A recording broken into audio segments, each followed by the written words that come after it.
Welcome to the technical explanation of rarefaction cells and their implementation in Iterator Superstructures, created by 5 Rings, 8 Bulbs of the House of Everlasting Winds, graduate of the Verglas School for Void Fluid Engineering, Chief Engineer of the 7 Million Crocodiles Project, Research and Development Member for the Void Fluid Engineering Bureau, and presented by yours truly, Indebted Ingenuity.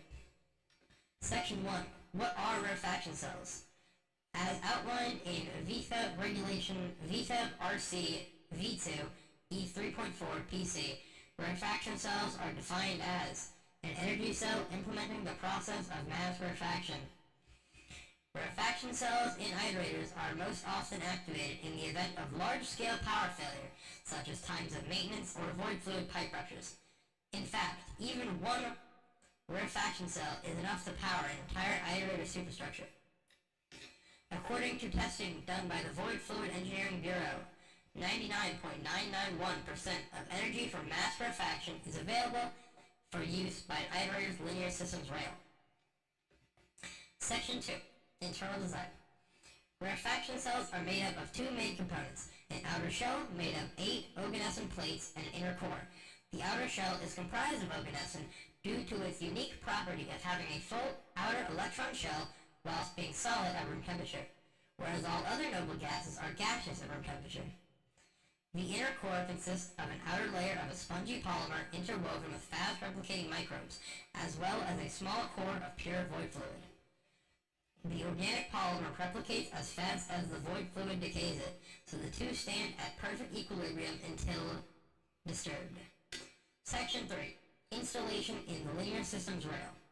The linear systems rail is a component of an iterator's recursive transform arrays. Its function is to provide backup power and is able to route this power directly to different modules of the iterator, the memory complex, the general systems bus, etc. The LSR can be loaded with 2 to 3 rarefaction modules depending on the iterator. These rarefaction modules are what kickstart as well as aid the process of mass rarefaction. Section 4. Implementation of mass rarefaction cells in the linear systems rail. This takes place in 6 steps. Step 1. The rarefaction cell is attached to the internal apparatus of the rarefaction module through a small connection point on the back. Step 2. The LSR activates the rarefaction module through firing a low-energy neutron into the core of the cell. Step 3. The neutron disrupts the equilibrium of the polymer and the void fluid, beginning to decay the polymer at a faster rate than it can self-replicate. Step 4. The void fluid begins to decay the oganescent shell, breaking it apart into 8 pieces. Step 5. The rarefaction module's interior begins to spin, prolonging the decay of the outer shell into pure energy. Step 6.